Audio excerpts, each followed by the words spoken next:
Irma Thomas, a favorite at Jazz Fest for the past 45 years, reacts to the news that the fest has been canceled. Good evening, everyone. I'm Karen Swenson. And I'm Sharice Gibson. Now, for the many thousands of Jazz Fest fans here in New Orleans and around the world, there's a lot of disappointment tonight. Yeah, for thousands of others who work behind the scenes, as well as the entertainers themselves, they just lost what may have been their biggest gig of the year 2 years in a row. And one of the familiar faces we see on stage each year is our very own soul queen, Irma Thomas. Meg Ferris got her reaction today.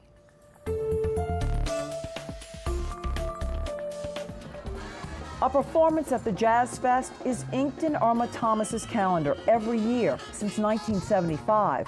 Now twice she's had to scratch it out.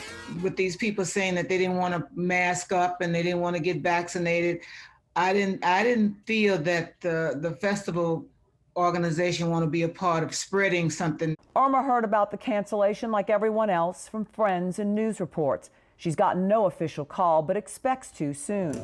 She looks at some of the positives. Next year's Jazz Fest won't be during hurricane season. New NOPD recruits will add safety, and more people will get a vaccine, which is proving to lower the risk of serious illness from the highly contagious Delta variant. And so the festival wants everybody to come and have a good time and not be concerned about becoming sick. So whatever it's going to require of them to do it and push it back to April, so be it. But she knows this will hurt restaurants, hotels, tourism. Especially musicians who work from paycheck to paycheck.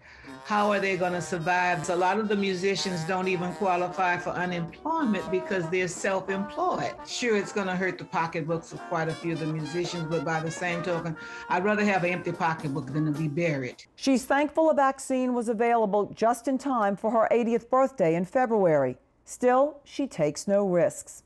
Ironically, I had already planned to make a mask to match my outfit, so... She remains hopeful and says she can't worry about things she has no control over. New Orleans is a survival city. I mean, we've survived through many so-called catastrophes, and we're still here. And I am very optimistic when it comes to that. But at the same time, with no vaccine yet for children, she's a realist. And don't be surprised if when April rolls around, we still may be dealing with this pandemic. So I'm hoping that those out there who've not been vaccinated, please go. Get it done. Meg Ferris, Eyewitness News. Now, we contacted the Jazz Fest and AEG, the co-producer of the fest, for more on the decision to cancel the Jazz Fest in October, but neither got back to us.